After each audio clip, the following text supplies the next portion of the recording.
This is Beyond the Bell Tower, where an elite group of North Carolina State University students give us a behind-the-scenes look at their steps to success and show us how they attain even their lofty goals. These students, who are in the top 10% of the country, are active in Student Support Services at NC State, a nationally recognized program designed to provide support for low-income, first-generation college students.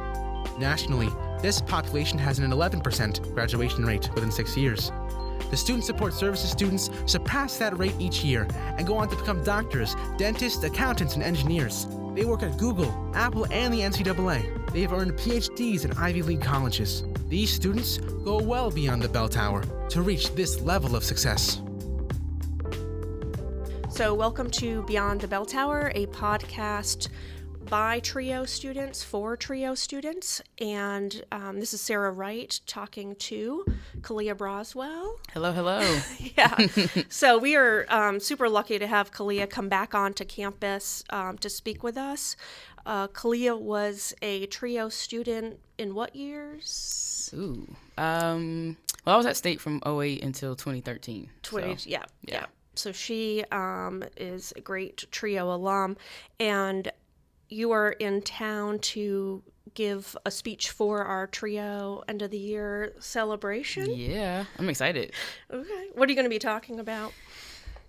Well, I think the theme was the power, well, not the power of you, but it's just telling students how they can use, things that are unique to themselves. That's what's going to help them be a differentiator in the job market and just any environment that they're in post-graduation. So, right. Yeah, just empowering. Yeah. And so is this the first time you've been back in DH Hill since 2013? Maybe so, actually. Okay. I've been in Hunt a couple times since I graduated. Yeah. But DH Hill, I don't think so. Yeah. So when Khalia walked through it for the first time, you said you were getting chills. Yeah, it was a little triggering. I'm like, man, my first 2 years at State, I spent a lot of time in here taking naps, studying, up at all-nighters. It was rough. Mm-hmm, yeah. Mm-hmm. Yeah. Yeah, I always say, there's a reason why the library is open 24 hours a day. Yeah, we definitely tested the limits there. Mm-hmm. So, and then you were a DJ here for the radio station? I was. I was on WKNC 88.1, so I had a radio show called Soul for Renaissance. I miss it dearly every single day. We had to end the show because I just got too busy because it was a Saturday show, but I was on the radio from 2008 through maybe 2011. So oh, wow. It's a fun time. Wow. And does this remind you of that? A little bit, microphone? Yeah. So I always know, talk directly into the mic, all the things. Yeah. I have to worry about enunciating and mumbling and whatnot. So if you can let the TRIO students know about you, your background, where you came from, high school, et cetera, et cetera. My life story. Yes. So I actually was born in Rocky Mount, North Carolina, which is about probably about 40 minutes east of Raleigh. That's where all of my family lives still, actually. But in the second grade, my mom moved me to Charlotte, which is for more opportunities, bigger city, things of that sort. And so Charlotte was interesting. I hopped around schools because I was super bored. It just wasn't challenging enough. And so my mom just tried, to continuously find that challenge for me. And I grew up on the west side of Charlotte, which is historically black. And at the time, I didn't know that we were in, what's looked at as one of the poorest zip codes in the city. Unfortunately, it's still one of the poorest zip codes in the city, especially when we get into technology. But I'll get on that soapbox later. Okay. So when I was in middle school, I took a few technology classes, but it was Microsoft Word, PowerPoint, that kind of thing. And I always wanted more. But it was also in middle school when I saw my first, my high school that I ended up attending being built. So we used to pass it all the time. And I'm like, Philip O'Berry Academy of Technology. I don't really know what they're going to do there, but technology, I'm in, count me in. And so my mom listened to me and I went there. And so when I was at Philip O'Berry, that's where I learned how to code. And I was just fascinated with it. I previously just wanted to do networking. I thought oh, cool, Wi-Fi stuff. To me that was interesting, but more software No, hardware. Like hardware. actually figuring out how to position, the routers so that you'll have Wi-Fi no matter where you are, and like really getting deeper into the networking aspect. Yeah. I don't know why that was an interest of mine at the time, but once I learned how to code, it was a wrap. I was like, oh, this is it.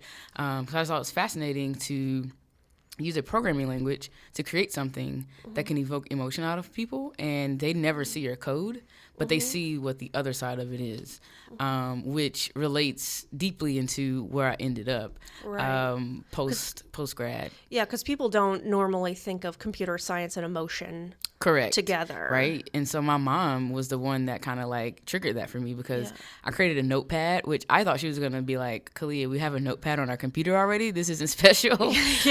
But instead she was like, oh, you made that? And I was like, yeah, I did make that. And so later, and I ended up at NC State, computer science. I actually started in computer engineering because I was a little arrogant coming out of high school. And I was like, I can teach myself how to code. I'm going to do something different. And I got weeded out. So if there are any computer engineering majors listening to this, or anybody that started in computer engineering, you understand. But I didn't leave engineering completely. I just went to the other side of the building to computer science, and that was where I needed to be. It took me a year to figure that out. Yeah. What was the weeding out? Oh, man. Was it a personal choice? No, it was enjoyment? a class. It was, oh my goodness, what was that class? It was like E109, I think, ECE 109. Maybe it was assembly language, I think it was. It's just, so for me, and I mean, this makes a lot more sense now given my career, but I need to be able to touch and feel and see and like understand what's happening. When you're doing assembly language, which is like the basic language of a computer, zeros and ones, that does not compute in my brain. I can't see that. Like, it just doesn't make sense to me. And so that's how I got weeded out. I was like, I need more.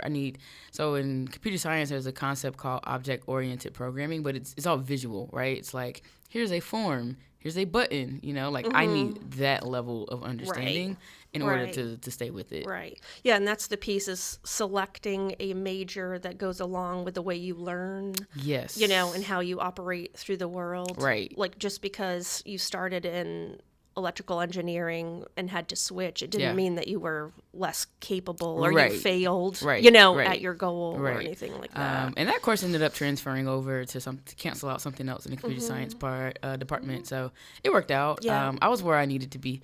But the reason why I say all of this makes sense to me now is because one of my last few classes I took at NC State was human-computer interaction.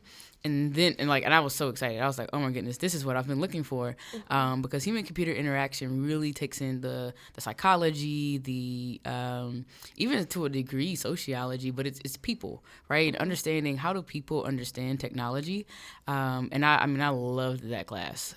Because it's about, do we make this button color blue or do we make it green? Like, how do people respond to it? Right. And it's not even just to software. It's about the physical space, right? Like, what's a good example of this? Oh, perfect example. A door, right? You may go up to a door and push it and it doesn't move. And it's because you're supposed to pull it. But there's no indicator on that door to say push or pull. You just grab the handle and do what you your first instinct. So that's also a concept of human-computer interaction, and I just love that way of thinking. Like, how do we design something that's usable for people? Right. And I think, like, Steve Jobs, he went into, like, a lot of work and focus on even the font. Yeah. Yep. And, that has a huge implication on, because, a lot of people don't think about color blindness, or just accessibility in general. And Apple is, like, really known for baking that into their products and doing accessibility first. Because if, I'm using the color blue all over a web page or an app, but you're colorblind, it's not going to make any difference. And if I need you to press that blue button, but you have no idea that I need you to, because the only way I'm communicating that is because of the color blue, you'll never press the button. Like, I don't know. Anyway, I can nerd out on this. Yeah. Well, especially if that blue button is where they pay. Exactly. Right? Or where they buy. Exactly. And so people don't think about that kind of stuff. And so, like, font and a lot of it plays into the overall design, and that stuff is just very fascinating to me. Yeah, because even when you said the human interaction, I know that Google has an internship program for like social sciences majors. Oh, very cool. And it goes into the ethics. So there's a high demand for philosophy majors. Wow. Because now the ethics of technology. We actually had to take an ethics course. It was like a 1-credit course, but and I think they're enforcing it a little better now because I probably shouldn't say this, but I didn't go to that class, but they did make us take an ethics course. But I think it's better to have the social scientists there because they can understand that better. Right. So then why did you choose NC State? Why did I choose NC State? You know what? The minority engineering program sold me. So I actually didn't want to come to NC State. I came for open house, didn't really love it. My heart was set on Georgia Tech, and that's where I wanted to go. That's where everybody thought I was going. They thought I got in. I did not get in, but I had convinced everybody at my high school I did somehow. Yeah. In any case, so I came to open house, I think maybe in September, October, and I was like, I don't really like it. My mentor graduated from State, and she was like, just apply, Khalia. Like, just submit the application. All right, cool. Right. I'll submit the application. And then I came to the minority engineering overnight stay the spring semester of my senior year of high school, and that changed everything for me. I stayed in North Hall with a student. I went to class, and it was just great to be able to see so many like Black engineers, and it seemed cool. And I was like, all right, cool, I'm coming to NC State. So I think by then I may have already gotten denied from Georgia Tech. I did get into Chapel Hill, Virginia Tech. And I can't remember, maybe UNC Charlotte. But once I saw that, like that was the magic moment for me. I was like, all right, cool. NC State, I'm coming. Yeah, and that's where like the environment and the community was more or as important as the program. Yeah, the most quality. Definitely. Yeah. Yeah. And I think that's important to know, even for the university to know, you know, where they say we have, you know, one of the highest rated, College of Engineering. Yeah. But if now one of their most esteemed alums say, you know, it wasn't actually the engineering college, like the quality of engineering that made me come here or inspired me to come here. It was the community. Yeah, for sure. And it's interesting because my high school was predominantly Black. It was a mixed bag because it was kind of a magnet school back then, or maybe it still is. I'm not really sure. In any case, the minority engineering program went on a tour, that's what they call it, and they came to my old high school, and so there was a room full of students. I can't even remember. It was a lot of students in the classroom, and there was one young man who pulled me to the side. He's like, "I've already applied to NC State. I really want to go there. This is great, but how did you deal with the transition from going to Philip O'Berry, where you see people who look like you every day, and go to NC State, where you don't, and teachers that looked like you, and teachers too, yeah." And he was like, how did you manage? And I was like, oh, I was fine. I was like, that is a great question. Yeah. But between the minority engineering program, I was a part of Black Students Board, the National Society of Black Engineers. I just told him, I just did all the things where I found people in my community, you know. But the minority engineering program kind of like set that in motion for me. And then when I got to campus, that's when I found the Black Students Board, and then also had a peer mentor, which is out of the multicultural affairs office. So like, I told him, I was like, I was fine, you know. While I have seen a lot of people who look like me in my classes, I still had that community outside of that, so I was fine. Yeah, and that's the piece too, is that you're going to have to go out and find it, where maybe in high school you just kind of had You're it. just there. Yeah. It's built in. Yeah. Yeah. And I think sometimes the students that I work with in TRIO, it's that those first years or even second years, and, you know, of the fear of joining different programs or actively participating, like valuing, like say the minority engineers programs and all of that stuff. Yeah. I mean, because did you know students that didn't take advantage of I it, did or- because okay, so we did the overnight stay in high school, but then there was also their summer bridge program called the summer transition program, and so I still had a built-in cohort at this point, but like of students that are my age and in my same classes. Yeah. And so then when it was time to go to school, because we did summer session 2. Yep. Once school started, there were a lot of people that we were able to meet outside of our program, but we had already built our little community, right? And so I'm not sure. I believe that those who were in engineering were able to benefit from the mentors that they had. But, you know, we already had our foot in the door, right? And already had our friendships made. And so it did make a difference for those who were able to participate and those who weren't. Right, and I think that's important to know is to take advantage of those summer bridge Yeah. programs, Yeah, even as how hard it may be. Right, because we were getting up at like 7 a.m. to go to calculus. It was brutal, but it was worth it. Yeah, or even like you're not going to be working your summer job, like so True. the fear of That's not very having true. enough money. Because I actually had an internship. I was working at what was Wachovia, now it's Wells Fargo, in Charlotte. So I was making like $13 an hour, and I just was like, all right, cool. Well, I'm leaving to go to school early. So that's a great point too. Yeah, and you have to think about like the long-term investment. Yeah. Yeah. But it was So worth that's- it. I have no regrets. Yeah, no, good. And then, what else were you involved in at State? Like, how would you Too many describe? things. Okay, yeah. I was gonna say, I did it all. And so I have a mentee who unfortunately is at Chapel Hill, but it's because she met me too late. And I'm like, listen, like get involved, but like don't do too much. Like focus on, get your GPA up, things of that sort. So when I got to State, I mean, I was a part of the mentor program, which is fine. But then I think I was a freshman ambassador for the Black Students Board, and I was the historian for the Society of African American Culture, which is also known as SAC. I believe it's still here. I'm not sure. And then my GPA at the end of that year was like a 2, or maybe it was a 3.0. It might have been a 2 something. I have no idea. but that was the lowest GPA you'd ever Had. received. And I was Yeah. like, oh, absolutely not. Actually, I think I ended with a 2.75 after my freshman year, and I was kind of devastated. But it was my own fault. And so I worked hard that following semester to get it back up, and it was at a 2.9.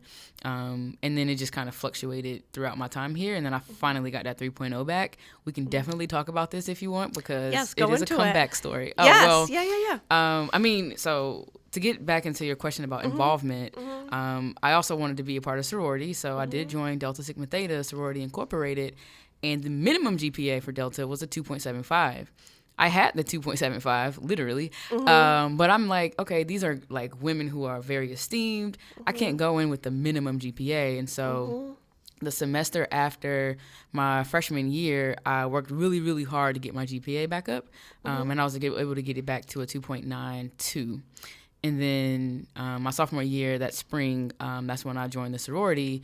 But my motivation after that to get my GPA back up was a very horrible experience I had at a NSBE convention when I was talking to a guy, and Can you just say what NSBE Oh, yes. is The for National people? Society of Black Engineers is the largest student-run organization in the country.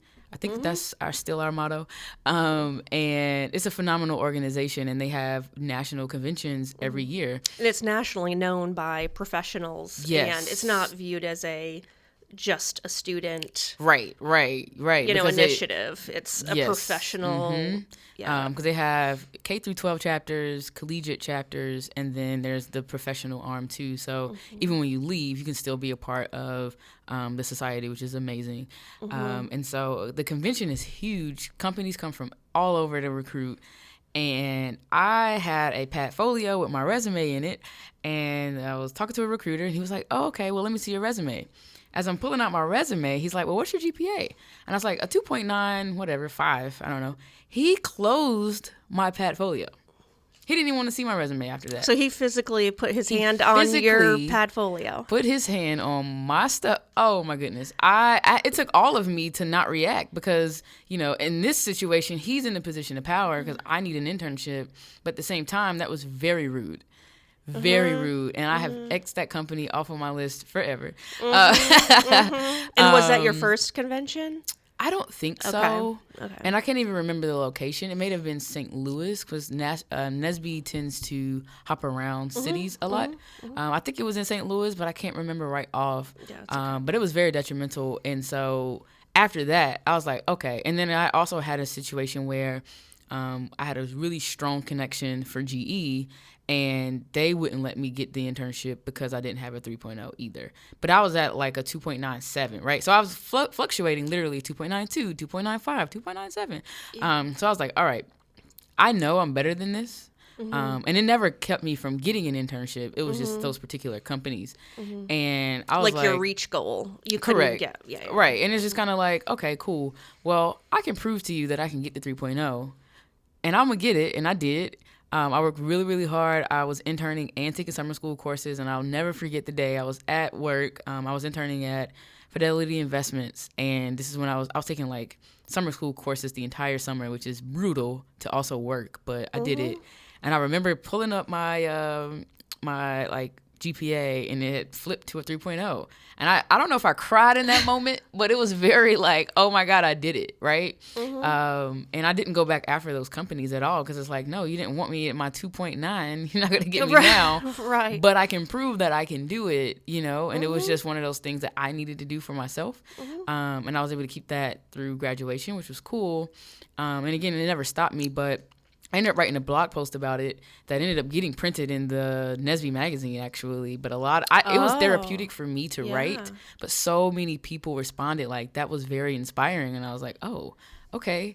Yeah. You know, and so I just encourage any student that's listening that's in engineering, particularly that's struggling with their GPA, but maybe you're in another major and you're struggling as well. Like, there's opportunities out there for you, and you're better than your GPA, so don't let that stress you, but like use it as a motivator to just to prove everybody wrong.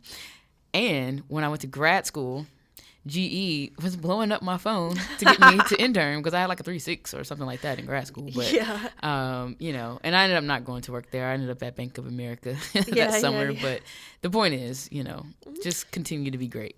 Well, and that's the thing is, like, do you want to work for a company that has a culture that sees people as GPAs? Yeah, right. You know, you're like, don't go there. Yeah.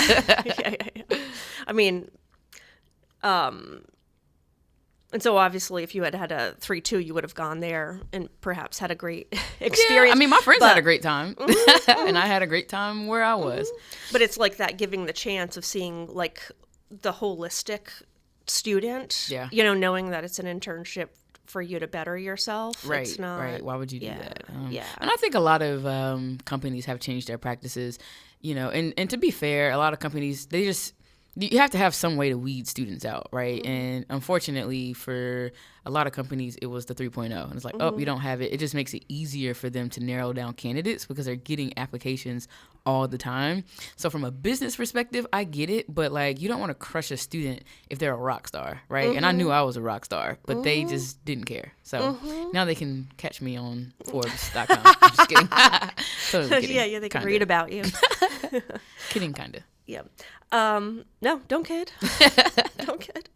And I think that's the thing too, is that, you know, someone physically touched your space, like went into your space. Whew, yeah. And that's, I mean, it also like working at a company in which like you have employees. That kind of environment. Yeah. I wish I had the courage I have now. I would have told him that was not cool. But it was also just so like, I was just so shocked. I think I was just stunned. Like, wow. Yeah. You know, like you could have at least let me pull my resume out and take it and entertain me, right? And just say, sorry, but, you know, we take 3.0, maybe next year, right? That's all you had to do. He didn't have to like close. Oh my goodness. Anyway, yeah, I'm having a flashback. No, sorry. No, it's but fine. I mean, I think that's the thing is that there's no smooth path any time. Yeah. You know, there's, you know, which will go into your current success, but it's not like you had this, you know, amazing smooth path that you had to, you know, deal with people and, you know, requirements and, you know, kind of all that stuff. Lots of bumps. Now, I was thinking when you were saying that you shouldn't have gotten so involved in that time. Yeah. Would you take your own advice? Do you think? Probably not. So what happened was when I was in high school, they built me up so high that I thought I could do anything, which is great, right? You know, I appreciate all of those people. However, what they didn't realize is that engineering is really real. It's real. And I won't lie, I did have some people tell me to kind of, like, people here at NC State in engineering to say, hey, Khalia, you might want to scale back a little bit. And I was like, oh, no, it's fine. And then my GPA hit, and I was like, whoa. I just couldn't handle it. And so I probably would not have I didn't take the advice. That's why I'm trying so desperately to tell folks, like, hey, do, like, one extracurricular activity and just pad your GPA, because it's hard to build that thing back up. But if you start high and it chips away a little bit, then you'll be fine. So it's kind of like, do as I say, not as I did. Like, learn from me. Be better than me. Right. Because I work with students all the time with doing the same kind of, I'm going to take advantage of every resource and opportunity that's presented. And obviously we want that. Yeah. However, at what cost? Burnout is real. I remember after I joined Delta, and then we brought in new members, and one of the newer members, she's also in engineering, and we had quite a few engineers actually. But anyway, I remember she was so burnt out. She had started a new organization. She was a part of an organization. She was trying to do Delta work, and she was an industrial engineering major. And I'm like, we're having this conversation. I'm like, you're burnt out. I am really concerned. And she's like, yeah, well, you tweeted once and it was like, no days off. And I was like, oh, God. And I was like, no, I'm taking the days off. Like, I've been burnt out. Like, I never experienced this, but I've had people who had to go to the hospital because of exhaustion. Like, exhaustion is real. And now that I'm older, I'm still flirting around with trying to balance and just, take time to rest. It's still a struggle. But, I was so sad, right? Like, when she was telling me this, because it was my fault. I felt responsible for her, being burned out. And so I try to be way more cognizant now about the communication that I put out, about my own life, and be transparent about, like, hey, I'm actually really tired and this is not sustainable. Right. So, please do better than me. And everybody's different. Yeah. Some people can go 100 miles per hour. It's not sustainable. 20 hours, like they only need 4 hours sleep. Yeah. And then there's people who, no, you need 10 hours sleep to be your best. Yes. And so you can't compare. You just have to know what you need. Yeah. That's very real. Like self-awareness. Or once you hit that wall, you'll learn. Yeah, you have to hit bottom. Yeah. Hopefully you don't end up in a hospital. Right. That's what Which is the extreme. Do not. Yeah. But that's the thing, too, with engineering. It's one of the most stressful majors, I think, in the nation. And so that's like, even you're gonna have to really take care of your like mental and physical health. Yes, please use the resource center. I'm like, what is this, 2019? I'm 6 years removed from NC State, which is wild to say. But the health center, like, go. They have free therapy. Like, do it. Please do it. I had to go there once. It wasn't necessarily from stress from school. It was more so like family stuff. But, just as you said, engineering is the most stressful major, and that's real. And, I think the earlier we learn how to manage our stress with the help of others, professionals, the better. And so anyone that's listening to this, please go to the health center if you need to, and find the right therapist there to help you just kind of talk things out. Right. Like, you can't do it yourself. Yeah, not all the time. Or you don't have to. Yeah. There's no need to. Yeah. Right. Yeah. And it took one of my friends in the psychology major that was like, hey, Khalia, I think you might need to go to the health center. It's like, okay, I'm going to go. Right. I finally got to that point. Right. Yeah, listen to your friends. Yeah. For sure. And then you went on to graduate school? Like, what did you do right after NC State? So this is actually the first time I'm going to be able to tell this whole success story here. So I did undergraduate research while I was here at NC State, and that kind of changed my life a little bit. And so I did the 5-year plan in engineering. So I had an extra year here to figure out what I wanted to do in my life. I got a full-time offer to go work at Boeing, the airplane company. Didn't take it. Decided, hey, I'm going to go all in with grad school. But I wanted a PhD. Did not get into any PhD program that I applied to. And so I was like, okay, now what? It's April. I don't really know what's about to happen. And so actually, I think it might have been March. In any case, I reached out to one of those programs and said, hey, like, what did I do wrong? Not necessarily what did I do wrong, but like, what kept me from getting in, and how can I change that, right? Right, like, what's your feedback? Yes. For me, in my professional growth. Exactly. And their response to me was, go get a master's degree and then reapply. While I had a full package, some of my computer science grades was a little alarming, right? And especially if you're comparing me to other students from other schools. Okay, cool, I get it. So then I applied, and I ended up at UNC Charlotte with a master's in information technology and a focus in human-computer interaction. We spoke about how, like, I fell in love with this field, but I was only able to take that class, like, right at the end. And it's like, all right, cool, well, now I get to focus on that in grad school. Great. So I went to UNC Charlotte right after I left NC State, and then I took a year off. So I ended up interning at Apple for a year, which is amazing. Amazing. It was great. And a lot of people. How did you get that? Because that's a great question. Is that one of the most competitive internships? It's hard to get in. Yeah. It's hard to get in. It's kind of a taboo system. But I am a part of the National Center for Women in Information Technology. It's called NCWIT for short. And I was at a summit, and Apple hosted a lunch just for the ambassadors there. And I was an ambassador. And so I actually ended up, there's a picture out there on the web of me sitting beside what was then the inclusion and diversity leader. And I was like, oh, this will be fun, right? Because at the time, I didn't need an internship. I didn't want, I was already interning at Bank of America. That's why while you were in grad school? Yeah. And so I'm like, okay, I didn't need anything from them at that time, right? And so I'm like, well, I can ask him any kind of question that I want to ask. And so we got into it a little bit about diversity. It was a great conversation. He ended up being a sponsor for me when I got to Apple, which is great. Right. And so it was a recruiter there who stood up and said, hey, we have a special email for you all if you want to apply to an internship. Well, I didn't want my stuff to go into a black box. So I went and talked to said recruiter, and I said, hey, I'm Khalia, doing user experience. Like, I'm interested in user experience, which is the role that often matches for human-computer interaction. And I have no idea how to get to Apple. Do I need a PhD? Like, I'm asking her these questions. She's probably looking at me like, okay. So she gave me her card and was like, just email me your resume and, we'll keep in touch. So I get back home, update my resume, send it to her.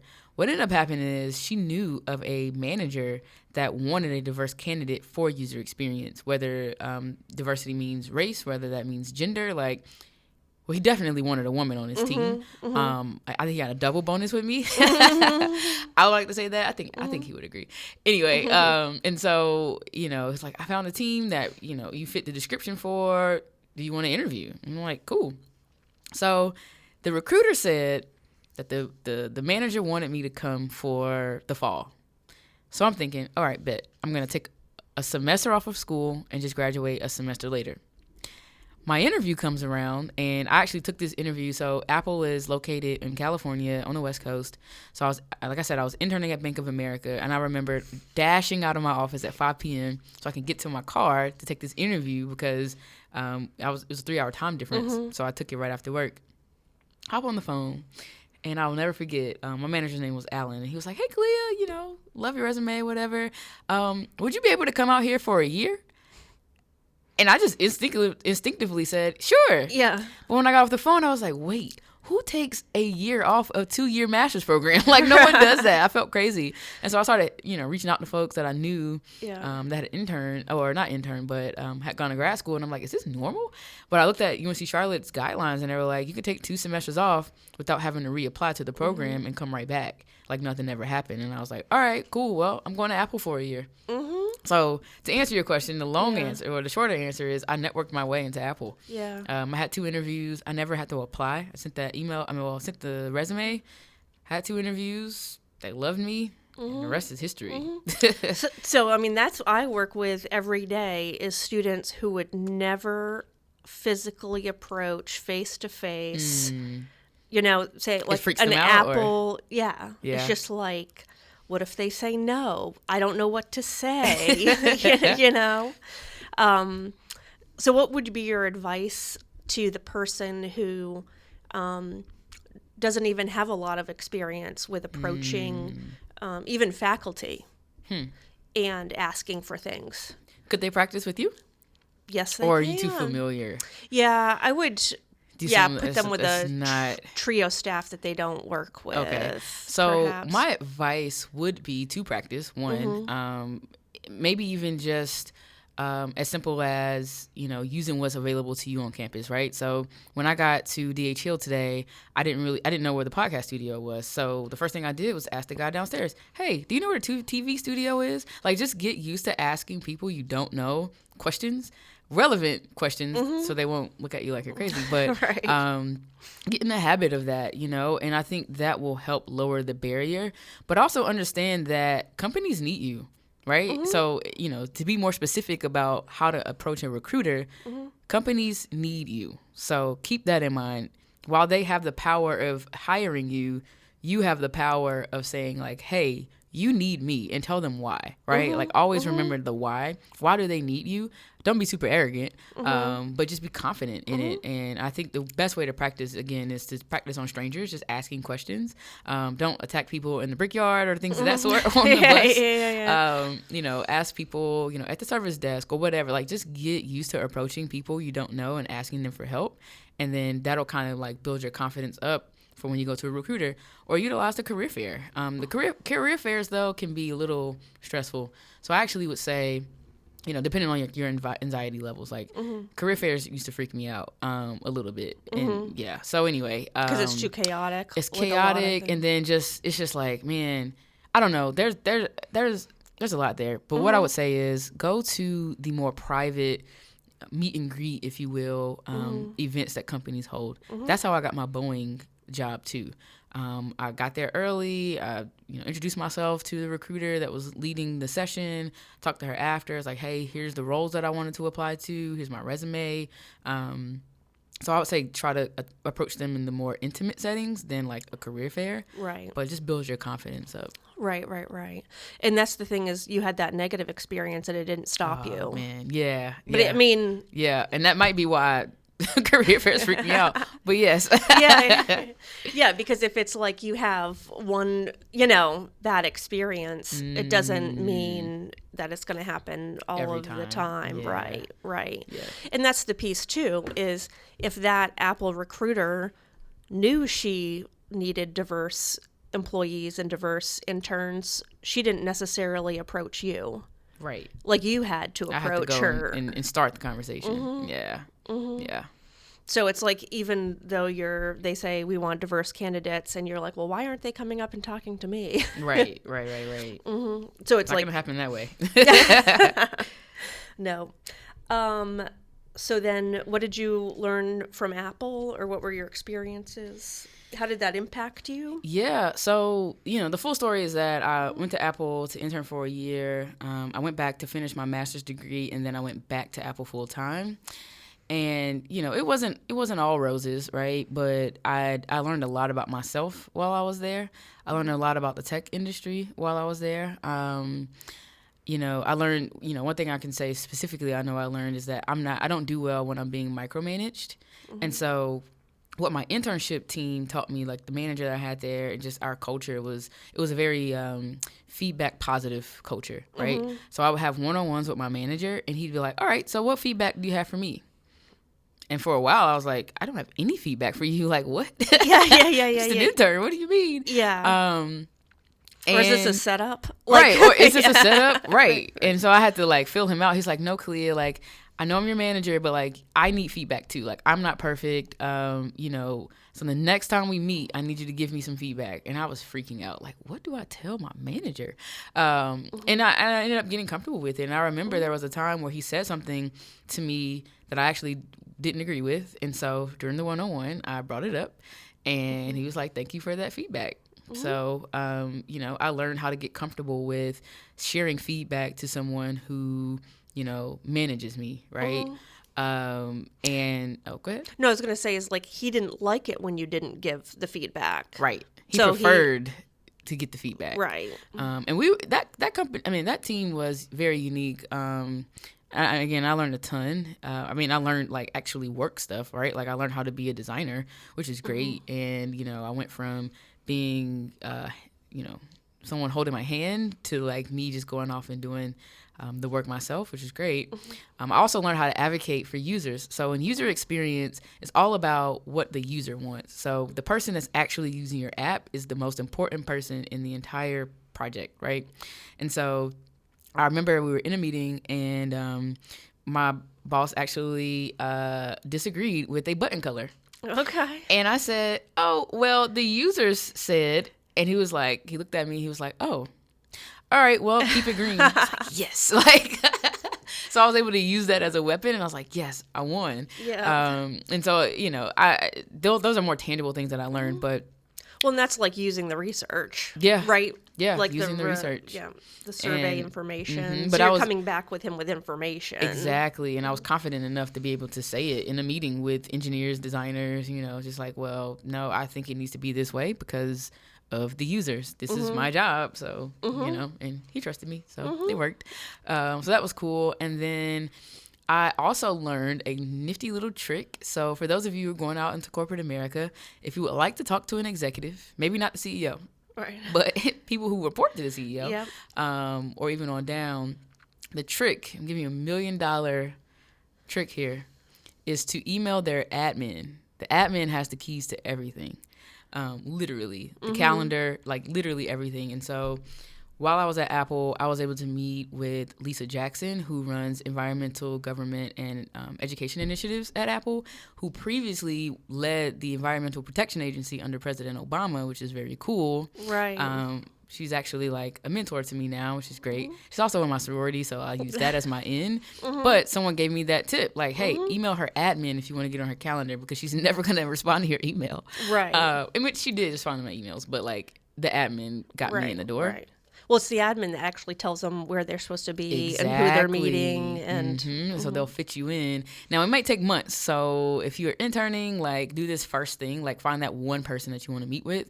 And as soon as you get in the door, especially if you're an intern, because they love interns. Like executives love interns. Now, if you're full-time, you may have more time. But like my meeting with Lisa, it took months for it to actually like happen, right? Like it was scheduled months out. But I was patient. I was like, whatever, give me that 30 minutes.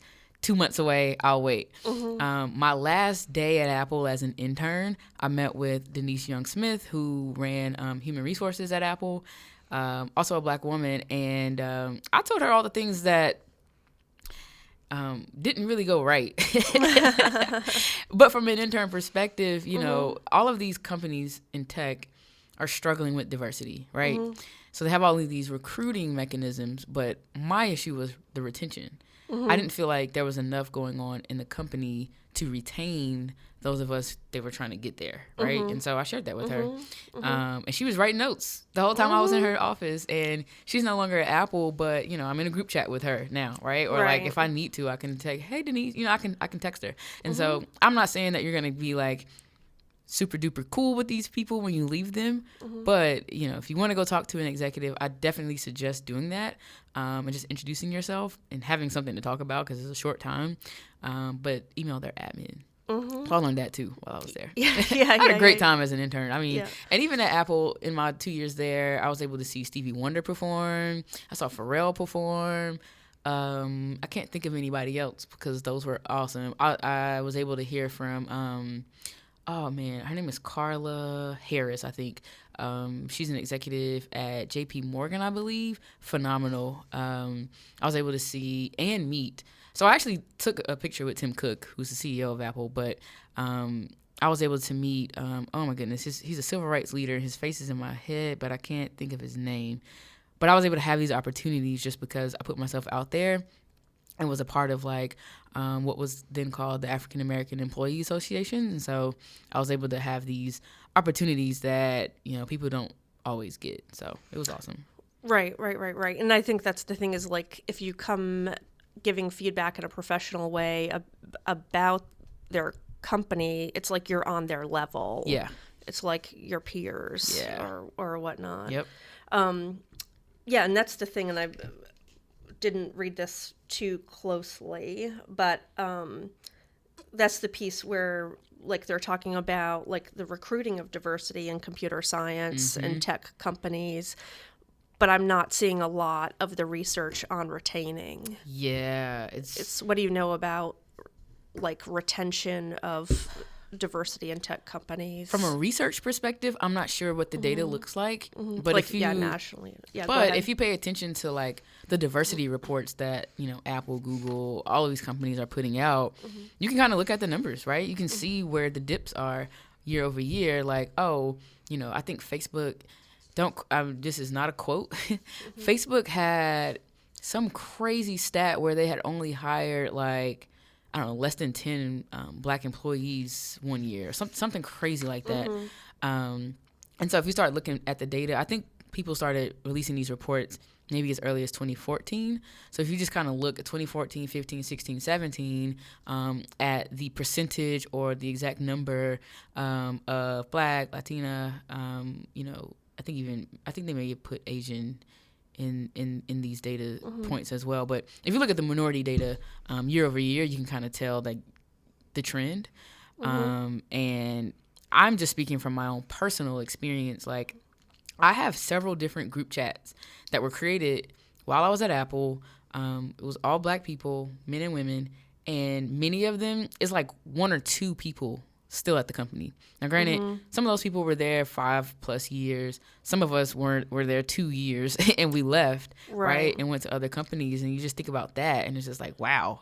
Because when they didn't necessarily leave because they got kind of for personal growth or personal reasons, they left because they weren't satisfied in the workplace. I think it was a little bit of everything. I mean, when you're in these places and spaces, a lot of times you're the only one, right? And it's only but so long you can deal with that. Like, Apple has several buildings across 2 different cities in Cali, and in my particular building, I was the only black woman. We had 2, and that's a building, like with how many employees? Probably it was about 200 people that sat in that building. I mean, maybe, but that wasn't even the first time that happened. And I remember we had 2 girls come from Georgia Tech, 2 black women, and oh my goodness, I was like, yes. And when they left, I wanted to cry. It's like, no, don't leave me. And I'm still connected with them, but I was, even though I wasn't assigned directly to them as a mentor, like, I still took them under my wing, and we went to Napa and like did things, and so, and I'm still very, I'm still in contact with them, and it's just made all the difference for me. Right. Yeah, so I do have this stat here that Facebook in 2014 had 31% females. And I guess that's Apple too, but they decided that was a problem, so they hired new, diversity inclusive directors and whatnot. So anyways, what advice did you give to the human resource person as to how to retain? How to retain? That's a good question. I don't know if I came to her with the how. I think I just said, hey, y'all need to focus on this. But, a part of it is,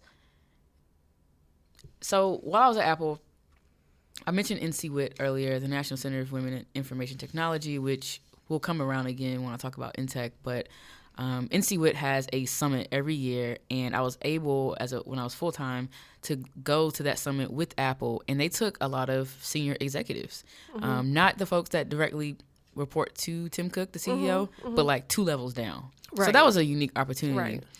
And I thought it was great. I could tell that they were really soaking up the workshops, especially about unconscious bias and things of that sort. My advice to them at that point was, take this back to your middle managers and your, this needs to trickle down. It's great that you all are here. I love this. But if you're not passing it down to the people who are managing those individual contributors like me on the ground, then it's null and void, right? Like, it's great that you have this foresight now, but if they don't, then it's not going to matter, because I'm not reporting to you. I'm reporting to the folks 2 or 3 levels down, right, in the management structure. And so I don't know if that was heard. And I actually said that to someone someone else as an intern. I mean, when I was an intern at Apple, I was a little rebel. It was interesting. I had fun. Well, you knew you were there for a short time. Right. Yeah. It was it's like though. If they fired you, you had grad school. Exactly. Yeah. It was just kind of like, and I mean, I was there for a whole year. So once I got out of that shell of, oh, I'm an intern, I was like, oh, no. Once I found my confidence, I was just running all over the place. That's why I said my manager loved me. But anyway, we had a very interesting relationship. But yeah, and I was very adamant about telling whoever would listen that like unconscious bias training need to happen with all managers. Like it needs to be mandatory. And I think someone said that like I think they may or may not have that rolled out, but I'm like, it needs to happen. Yeah, and there needs to be accountability. Yeah, even beyond the management, right? So I think that to me was like the first step in the right direction. But because I see when I go to different workshops and trainings on campus to work better with specific populations of students, it's the staff that are there. It's not the administrators, the assistant deans, Yeah. And so that's the piece where it needs to happen at all levels. Right. Like, are the decision makers in the room? Yeah. Or if the decision makers' worldview is not changing, I mean, obviously you can change within, but the accountability and the change in culture. Yeah. Because even for myself, I think I was first introduced to unconscious bias at NC State, I believe, through my leadership with the Union Activities Board when I was Black Students Board Chair. That's something that they, focused on. And it opened my eyes, right? And, so it's not just one of those things where if you're a non-minority, you need, like, everybody needs unconscious bias training. Like, we're all... Yeah, we if all you're have a race human. biases. Exactly, right? To be a better human. So I think that's one thing to help with the retention. They have the employee resource groups that exist at pretty much every company, so you can find your community. But even like putting more money into those, right? I remember us trying to figure out how to get Apple to fund us going, like some employees going to certain conferences, and that was a struggle. And it's just kind of like, why do we have to fight? You know what I mean? Like, this is actually going to help your bottom line, because if you send us to this conference, we're going to come back to work rejuvenated. Right. And so, anyway. So we'll get into your business that you created and own, but that's one of the things with the research. African-American women-owned businesses are starting at higher rates than any other business by population of gender, race, etc. And one of the things they're saying is that that's being done because in the workplace they aren't getting the opportunities. They're not valued in the way that they want to be. So they go out and create the environment. Yeah. I mean, that's so real. So I live in Charlotte now, and I have a crew. It's 5 of us. So we have Sherelle, who owns 2 businesses, Black Tech Charlotte and The Plug, which is the only newsletter for Black Tech news. There's Letitia Bird, who is a career coach. She formerly was she's an NC State alum. She went here for grad school. She got her degrees in accounting, but she found her passion in helping others with their careers. And so she started her own business. There's Quinn, she's an interior architect. And we want to talk about diversity numbers. If we get into the architecture world, like, it's very dismal. And so she has her own firm in Charlotte, which is great. And then Raven Solomon, who she was actually valedictorian at NC State in 2008, which still blows my mind. But she's a motivational speaker and just released a book, just phenomenal. And so we all found each other within this last year. So now we're a unit. And, to speak to your point, it got to a place where we all were like, no, we just have to create these things for ourselves. And it's great that we're all, in Charlotte and Black women, but we found a community within ourselves, and we're able to like work together, literally like, hey, I need you to do this, I'm going to pay you type work together. But also, I have things I need to do for my business, and I'm going to be up late tonight. You free to join me? Yes. To have that community. But I think if we were to drill down into like the why, right? Why do we all start our own businesses? You're absolutely right. It's because of the environment. And not even just the environment, but like a lot of times, which is so interesting with companies, we want to do more. Right. But then we're told no. Right. Or like there's a ceiling and it's like, well, why is it like this? And it's like, you know what? Forget it. I'll go do it on my own. Yeah. Then we become corporate dropouts. Yeah. Well, and also the pay scale. Yeah. Like of, where it's like, no, I'm going to determine my own salary. My own salary. Which is not easy, by the way. If anybody's listening to this, entrepreneurship, I think it's glamorized. It's very hard work. I did not open my laptop at all yesterday, and people are texting me as if the world is on fire. And I'm like, listen, I'm going to get you all the things when I open my laptop. Right. But anyway. Right. Yeah, and the other stat they have here, which came from an American Express report, I think that was done last year, is that African-American women-owned firms have grown 174% since 2007. Wow. That's amazing. That is amazing. So you're part of that. Yeah. Support and Black all business. your other. So, do you want to talk about your business? Sure. I'd love to. I kind of have two businesses. I kind of have three. Of course. I you am do. a business. Khalia is a business. No. So when I was in grad school, I received a grant from NCWIT, the National Center for Women in Information Technology, to do a one-day camp for girls, teaching them how to code. And that, to me, that was going to be it, right? And so I did that event. From the scholars that we had doing the program, the volunteers, the parents, the energy in the room that day told me that this had to continue, right? But that also happened in 2014 when I left to go intern at Apple. And so, long story short, INTech actually turns 5 this year, tomorrow, but I don't know when this is going to be released. So April 26, 2019 marks our 5th year. So INTech Camp for Girls is a nonprofit organization, and our mission is to inform and inspire girls to innovate in the technology industry. So what we do is we teach girls who are in grades 6 through 12 how to code, how to build a website, how to build an app. We teach them about user experience and, just making it fun, right? And so, again, our pillars are inform, inspire, innovate, right? And so you're going to learn about tech. You're going to be exposed to women in tech that often will look like you. And then you're going to learn how to build something.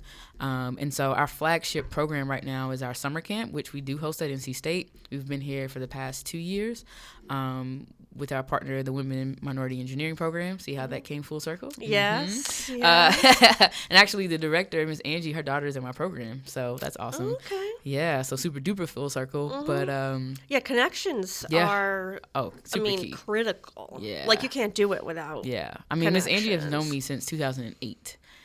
So we're going on 11 years now, and not only is she supporting my program, but her daughter's a benefit of it, right?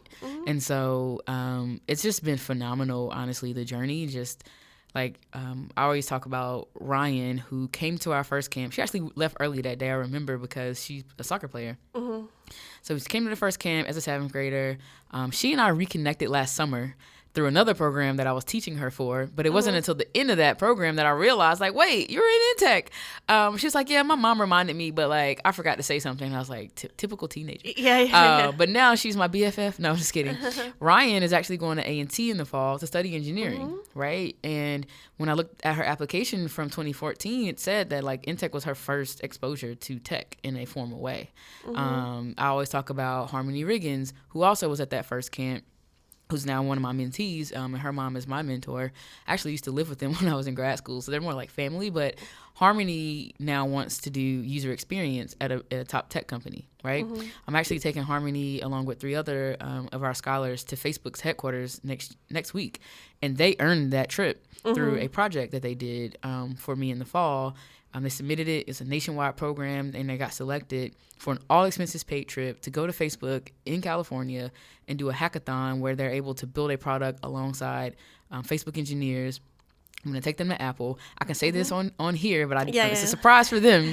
We're going to go to Netflix. I know they're going to be excited. And so I'm just going to make it fun. But like the fact that they're going to get to go to Silicon Valley, which is the heart of tech, as high school students is so pivotal, because I didn't get to Silicon Valley until after my degree program at NC State.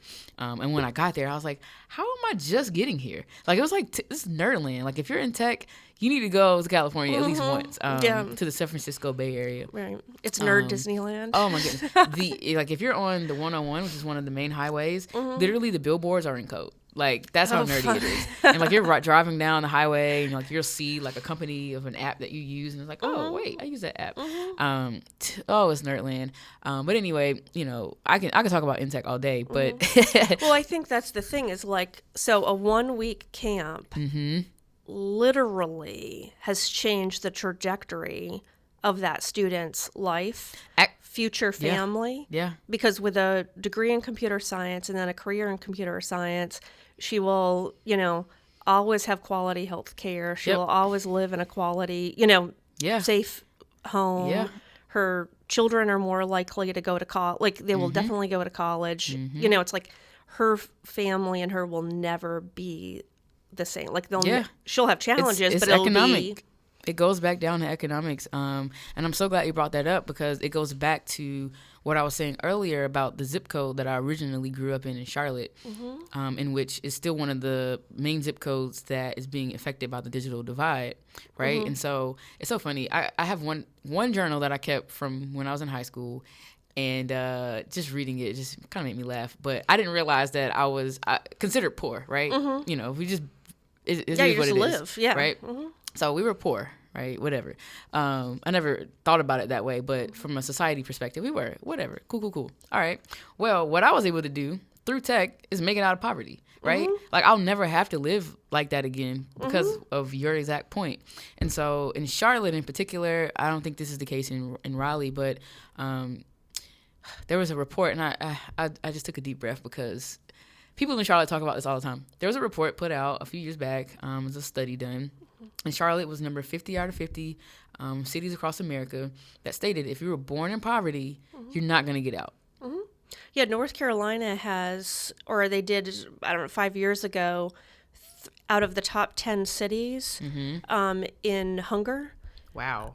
3 of those were in North Carolina. Wow. And the only other state to have 3 cities in that top 10% of the hungriest cities was California. Not even surprised.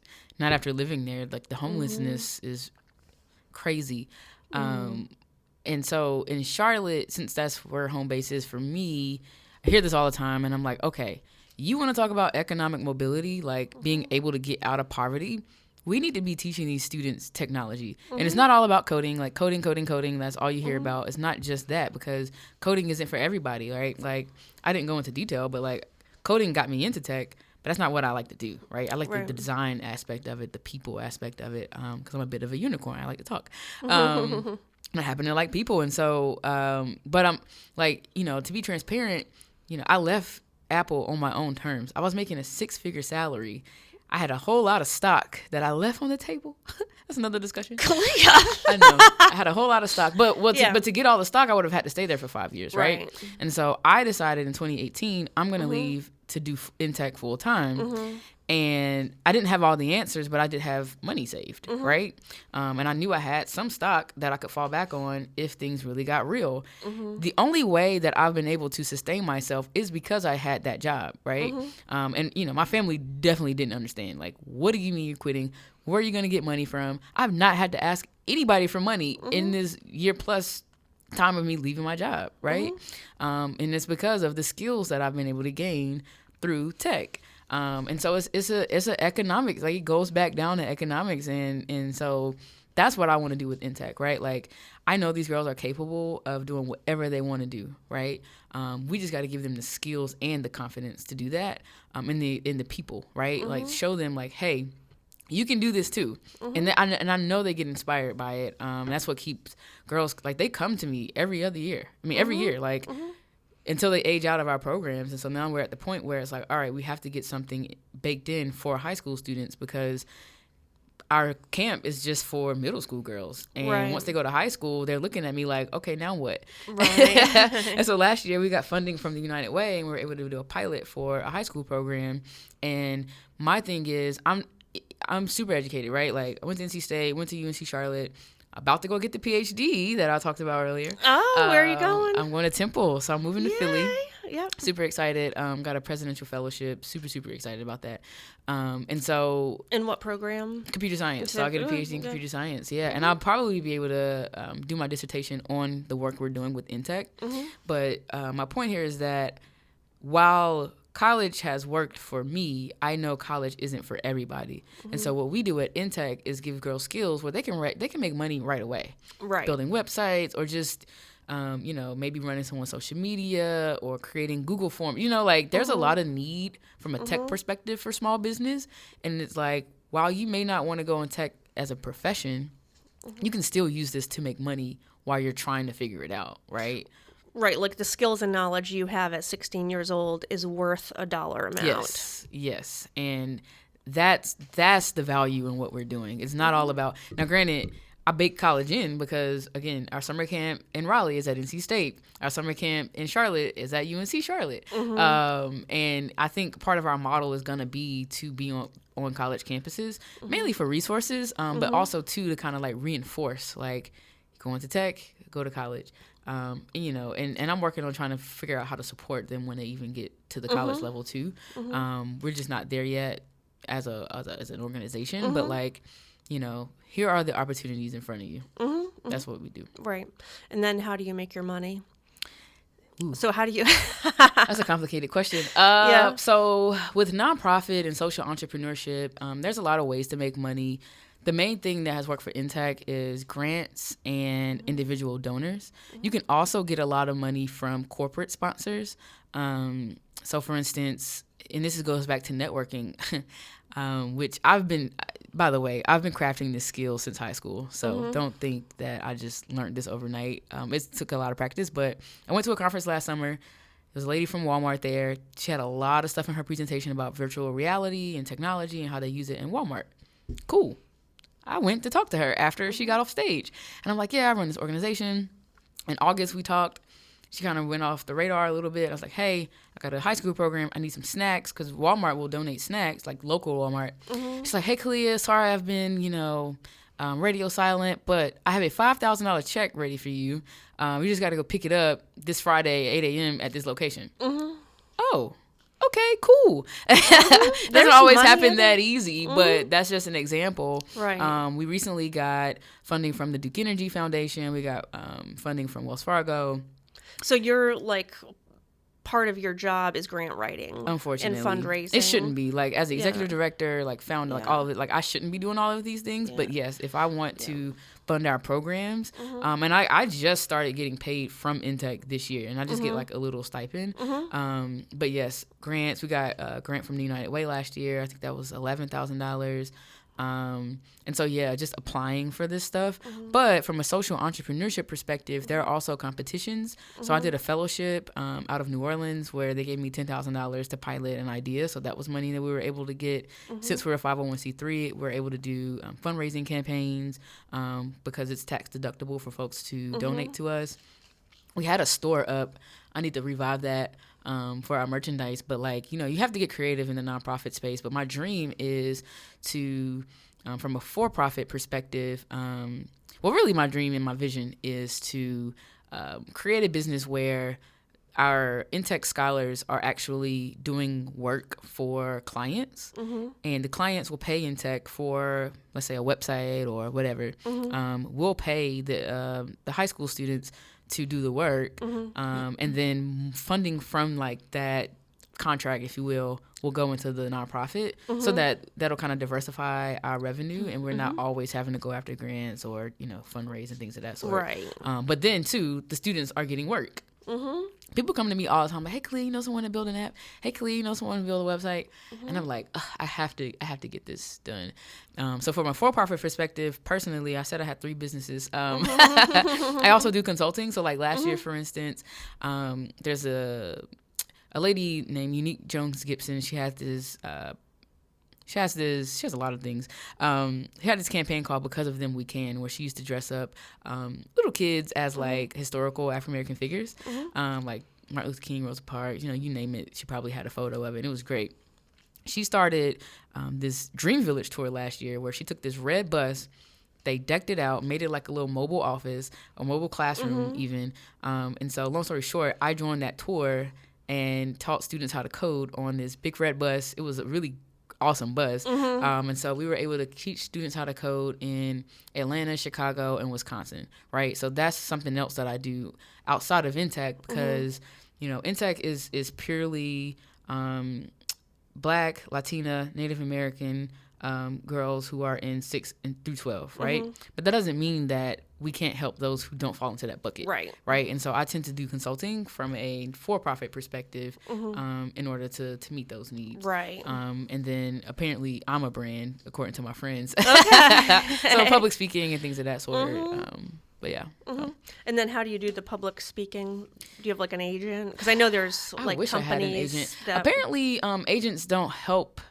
I forgot. My friend was telling me this, but I've been doing public speaking since high school. I haven't been getting paid for it, and I know that there's a market for it. So like right now, if you go to my website, KhaliaBraswell.com, small plug, I have like an entire speakers page, right? And there's like a form you can fill out, so that's how I can get details. And it really just is about networking. So like I recently did TEDx UNC Charlotte, so that's going to get me some exposure and gigs, and people just kind of reach out because of the nature of the work that I'm doing. And so I was able to speak last year at the Urban League conference, did the TED Talk. I've done NSBE a lot. And so sometimes it's a matter of you applying to speak at conferences, but then sometimes these people will find you as well. So no agent, but yeah.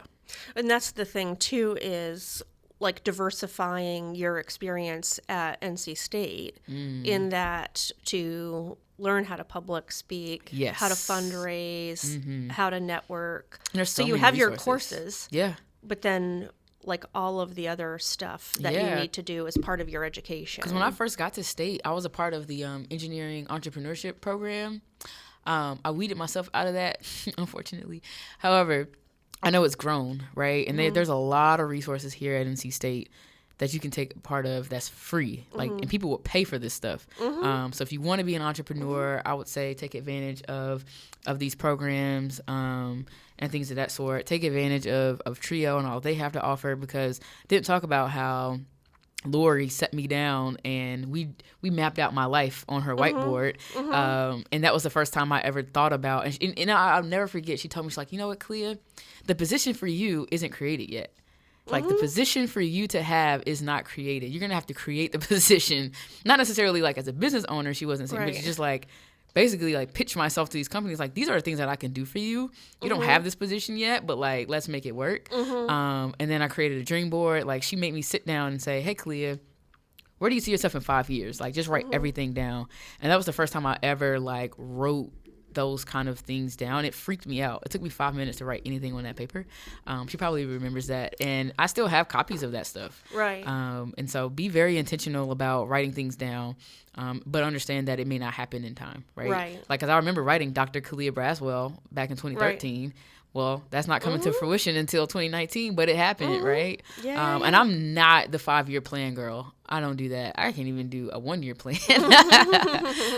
So don't freak out. You know, if you're listening to this and you don't know what you're going to do, just do things that you love, and it'll come. Yep.